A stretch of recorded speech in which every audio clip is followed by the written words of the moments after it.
அனைவருக்கும் எனது அன்பு கலந்த வணக்கங்கள். நான் உங்கள் அஸ்ட்ரோ ஜோதிடர் பிளிமசி கூத்தூர், பெரம்பலூர் மாவட்டம். மகர லக்னம்.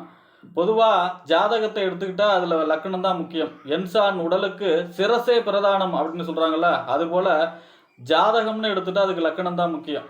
அதாவது லக்னத்தை வச்சு தான் ஒருத்தருடைய தோற்றம், குணநிலம், குடும்பம் எப்படி அமையும், அவருடைய கல்வி எப்படி அமையும், அவருக்கு வருமானம் எப்படி இருக்கும், இளைய சகோதரன் எப்படி அமையும், அவருடைய கீர்த்தி எப்படி இருக்கும், அவருடைய தகவல் தொடர்பு எப்படி இருக்கும், அவருக்கு வீடு வண்டி வாகன மனையெல்லாம் எப்போ அமையும், எப்படி அமையும், அதே போல் அவருடைய தாயாரோட நிலை என்ன, அவருடைய குழந்தைகள் எப்படி இருக்கும், குழந்தை தோஷம் இருக்கா இல்லையா, அதே போல் இவருடைய உத்தியோகம் கிடைக்குமா இல்லை தொழில் அமையுமா, அதே போல் இவருக்கு வரக்கூடிய நோய்கள் என்ன, இவருக்கு வரக்கூடிய வாழ்க்கை துணை எப்படி இருக்கும், கூட்டு வியாபாரம் ஆகுமா ஆகாதா, நண்பர்கள் இவங்களுக்கு உதவி செய்வாங்களா செய்ய மாட்டாங்களா, இவருடைய ஆயுள் ஆண்டுகள் எத்தனை வருஷம் வரைக்கும் இருக்கும், இவருடைய ஆயுள் நிலை என்ன, அதே போல் இவருடைய தந்தை நிலை என்ன, உயர்கல்வி படிப்பாரா படிக்க மாட்டாரா, வெளிநாடு போவாரா போக மாட்டாரா, தொழில் அமையுமா, எந்த இப்போ எப்படியாப்பட்ட தொழில் அமையும், அதே போல் லாபகரம், அதாவது தொழிலில் லாபம் கிடைக்குமா கிடைக்காதா, அதையும் குறிப்பாக மூத்த சகோதரம் இவருக்கு ஒற்றுமையாக இருப்பாங்களா இல்லை இவரோட கருத்து வேற்றுமை நிலவுமா, அதே போல் இவருக்கு எப்போ எந்தெந்த நிலைகள்லாம் விரயங்கள் ஏற்படும், இது எல்லாமே லக்னத்திலிருந்து 2ஆம் இடம் 3ஆம் இடம் கணக்கிட்டு இது எல்லாமே லக்னம் தான் பேஸ். அதுலேருந்து தான் ஒன்று ஒன்றா தீர்மானிக்கப்படுது. அதுலேயும் பார்த்தீங்கன்னா தசாபுத்தி கூட லக்னத்தை வச்சு தான். ஒரு திசை நன்மை செய்யுமா தீமை செய்யுமா, யோகத்தை செய்யுமா அவயோகத்தை செய்யுமா மாரகத்தை செய்யுமா, இது எல்லாமே பார்த்தீங்கன்னா லக்னம் இந்த லக்னத்தை வச்சு தான் அந்த திசை நன்மை செய்யுமா தீமை செய்யுமாங்கிற வரைக்கும் சொல்லப்படுகிறது. ஆக இப்படிப்பட்ட சிறப்பு வாய்ந்த லக்னம் ஒருத்தருடைய ஜாதகத்தில் மகர லக்னம் இருக்குது அப்படின்னா அவருக்கு எந்தெந்த திசை யோகத்தை செய்யும், எந்தெந்த திசை அவயோகத்தை செய்யும், இந்த மகர லக்கணக்காரர்களுடைய பொதுவான குணநலன்கள் என்ன, மகர லக்கணக்காரர்கள் எந்தெந்த விஷயத்திலலாம் கவனமாக இருக்கணும், இதையெல்லாம் பற்றி இந்த காணொளியிலே பார்ப்போம். இது போன்ற தொடர்ந்து ஜோதிட தகவல்களை பெறவும் தமிழ் மாத ராசி பலன்களை தெரிந்து கொள்ளவும் நமது சேனல் ஆஸ்ட்ரோ சின்னதுரையை சப்ஸ்கிரைப் செய்து கொள்ளுங்கள், லைக் பண்ணுங்கள், நண்பர்களுக்கு ஷேர் பண்ணுங்கள். மகர லக்னம் அதாவது காலச்சக்கரத்துக்கு 10வது ராசி. இந்த ராசியோடைய அதிபதி யாருன்னா சனி. இந்த மகரத்தில் செவ்வாய் உச்சமாவார், தைரியக்காரகன்னு சொல்லக்கூடிய செவ்வாய் உச்சமாவார், குரு நீச்சமாகக்கூடிய ராசி இந்த மகர ராசி. அதாவது காலச்சக்கரத்துக்கு தொழில் புகழ் அந்தஸ்து கௌரவம்னு சொல்லக்கூடிய கர்மஸ்தானத்தை சொல்லக்கூடியது. அதாவது கர்மாவை அனுபவிக்க பிறந்தவர், கர்ம நிறைய, அதாவது இவருக்கு ஓய்வே கிடைக்காது, கடைசி வரைக்கும் போராடிக்கிட்டே இருக்கணும். அதாவது இவருக்கு ஓய்வே கிடையாது, உழைப்புக்கு முக்கியத்துவம் கொடுக்கக்கூடியது. கர்மான்னா என்ன, செயல். அப்போ செயலுக்கு முக்கியத்துவம் கொடுக்கக்கூடியது, நல்லதோ கெட்டதோ செயல் செஞ்சுக்கிட்டே இருக்கணும். மகர லக்னத்தை பொறுத்த வரைக்கும் உழைச்சிக்கிட்டே இருக்கணும், செயல் செஞ்சுக்கிட்டே இருக்கணும் அப்படிங்கிறது தான் இந்த மகர லக்னத்துடைய சிறப்பு. அதே போல் பார்த்தீங்கன்னா இந்த மகர லக்னத்துக்கு பெருசாக அதிர்ஷ்டம் துணை புரியாது, ஆனாலும் உழைப்பு தான், உழைப்புக்கேற்ற ஊதியம், உழைப்பால் உயர்ந்தவர் அப்படின்னு சொல்கிறாங்க இல்லையா, அது எல்லாமே இந்த மகர லக்னத்துக்கு தான் பொருந்தும். உழைப்பால் உயர்ந்த உத்தமர்கள் அப்படின்னா அது மகர லக்னத்தை தான் 100% சேரும். அப்படிப்பட்ட சிறப்பு வாய்ந்தது இந்த மகர லக்னம். மகர லக்னத்தை பொறுத்த வரைக்குமே தாயாருடைய அன்பு அரவணைப்பு அதிகமாக இருக்கும், தாய் அன்பு தான் அதிகமாக இருக்கும். இவர் வழிபடக்கூடிய தெய்வம் கூட பார்த்தீங்கன்னா பெண் வழிபாடு செய்யும் பொழுது இவருக்கு மகர லக்னக்காரர்களுக்கு வாழ்விலே வெற்றி மேலே வெற்றி கிடைக்கக்கூடிய அமைப்பாக இருக்கும். அதே போல் இந்த மகர லக்னக்காரர்களுக்கு வீடு நிலபுலம் இது எல்லாமே மிகச்சிறப்பாக அமையும். ஏன்னா இங்கே மகர லக்னத்துக்கு செவ்வாய் உச்சம். இவருடைய கல்வி இளமையில் தடைப்படும், அதாவது இளமையில் ஒரு தடவையாவது கல்வி இவருக்கு தடைப்பட்டு அதுக்கப்புறம் அந்த கல்வியில் சிறப்பு அமைக்கக்கூடிய அமைப்பு இருக்கும். கல்வியில் கொஞ்சம் போராடி தம் பண்ணி படிக்கணும், இல்லைன்னா கல்வி பிரேக்காக வரத்துக்கு மகர லக்னக்காரத்துக்கு அதிகமாக வாய்ப்பு இருக்கிறது. குடும்பம் லாபகரமான குடும்பம் இருக்கும், தொழிலில் குடும்பத்திற்காரவங்கெல்லாம் ஈடுபட்டு தொழில் வளர்ச்சி உதவி செய்வாங்க, குடும்பம் லாபகரமாக இருக்கும், மகிழ்ச்சிகரமான குடும்பமாக அமையும். அதே போல் பார்த்திங்கன்னா அதாவது குடும்பத்தில் வருமானம் இருக்கும், அதாவது தேவைக்கு ஏற்ற பொருளாதாரம் அமையக்கூடிய அமைப்பாக நல்ல குடும்பமாக அமையும் மகர லக்னக்காரர்களுக்கு. சகோதர ஒற்றுமை பெருசாக இருக்காது மகர லக்னத்தை பொறுத்த வரைக்கும். இளைய சகோதரமாக இருந்தாலும் சரி, மூத்த சகோதரமாக இருந்தாலும் சரி, இளைய சகோதர வழி நிறைய விரயங்களை சந்திக்கக்கூடிய அமைப்பாக இருக்கும். இந்த ஒப்பந்தம் கையெழுத்து இந்த மாதிரியான விஷயங்கள், டாக்குமெண்ட் விஷயங்கள்லாம் ரொம்ப ரொம்ப கவனமாக இருக்கணும் மகர லக்னக்காரவங்க. அதனால் இளைய சகோதரன் வழி பெருசாக நன்மை இருக்காது, அப்படியே அன்பாலே பிரிஞ்சிருக்கிறது சிறப்பு. அதேமாரி தான் பேரில் வாங்கக்கூடிய சொத்து தன்னால் அனுபவிக்க முடியாது, அதாவது இவர் பேரில் ஏதாவது ப்ராப்பர்ட்டி இருந்தால் அதை அனுபவிக்க முடியாத சூழ்நிலையை இவருக்கு உருவாக்கிக்கிட்டே இருக்கும். அதனால் இவர் மேக்சிமம் இவருடைய குடும்ப உறுப்பினர்கள், நம்பிக்கையான உறுப்பினர்கள் பேரில் எழுதி வைக்கலாம், அப்படின்னா அவர் அனுபவிக்க முடியும். இல்லைனா இவர் பேரில் இருந்தால் அதை அந்த சொத்தை அனுபவிக்க முடியாத சூழ்நிலை உருவாக்கிக்கிட்டே இருக்கும். பெரும்பாலும் பார்த்தீங்கன்னா செகண்ட் ஹேண்ட் வீடு, அதாவது இந்த வீடு விலை போகாது, யாரும் வாங்குறதுக்கு ஆள் இல்லை, இந்த மாதிரி செகண்ட் ஹேண்டாக இருக்குல்ல, செகண்ட் ஹேண்டாக வீடு வண்டி வாகனம் இந்த மாதிரியான இரண்டாம் தர பொருட்களை வாங்கி விற்கிற யோகம் வந்து மகர லக்னக்காரர்களுக்கு இருக்குது.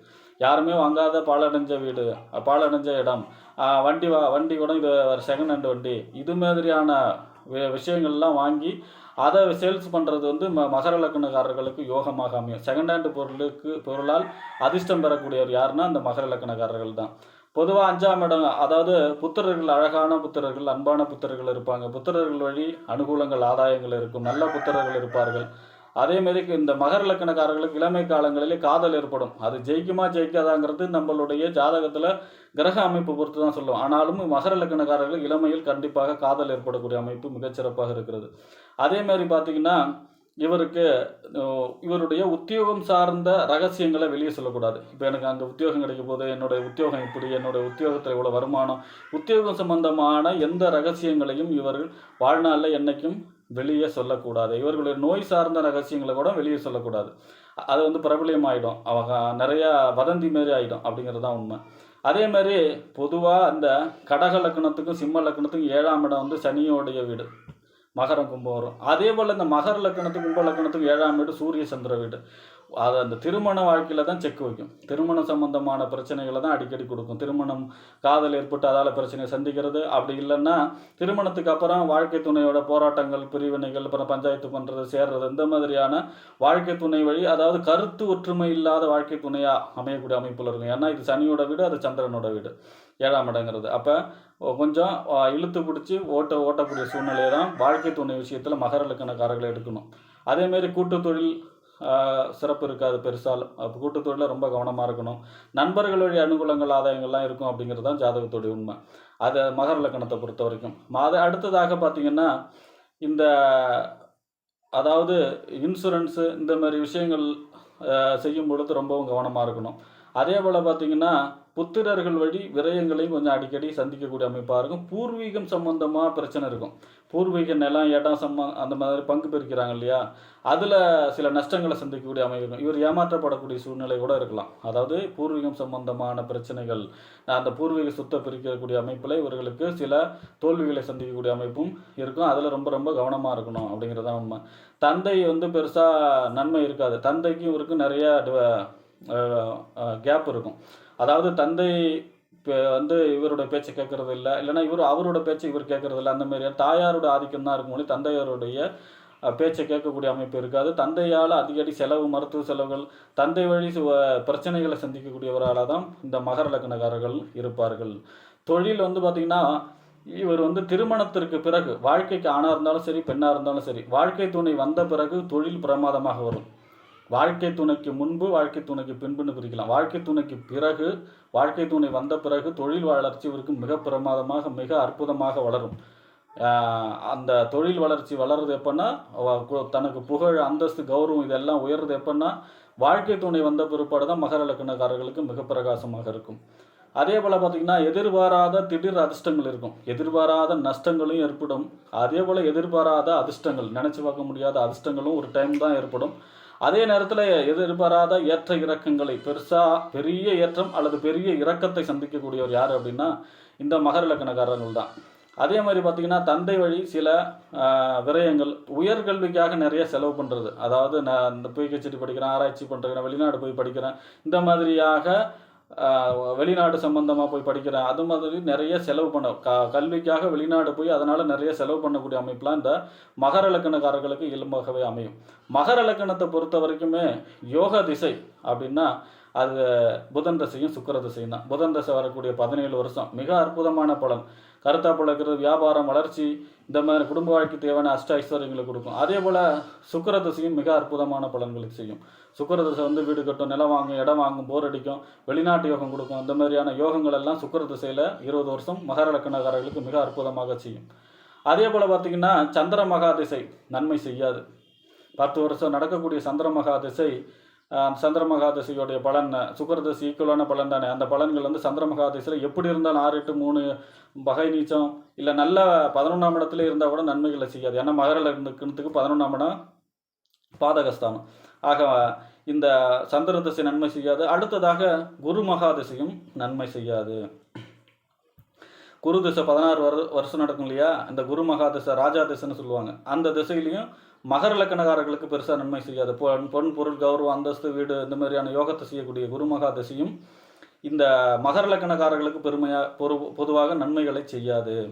இவர்கள் வழிபடக்கூடிய தெய்வம் அப்படின்னா பெண் தெய்வம். அதுலேயும் பெண் தெய்வத்திலேயே கொஞ்சம் உக்கிரமான தெய்வம் ராஜராஜேஸ்வரி, துர்கா தேவி இந்த மாதிரியான கொஞ்சம் உக்கிரமான தெய்வம்.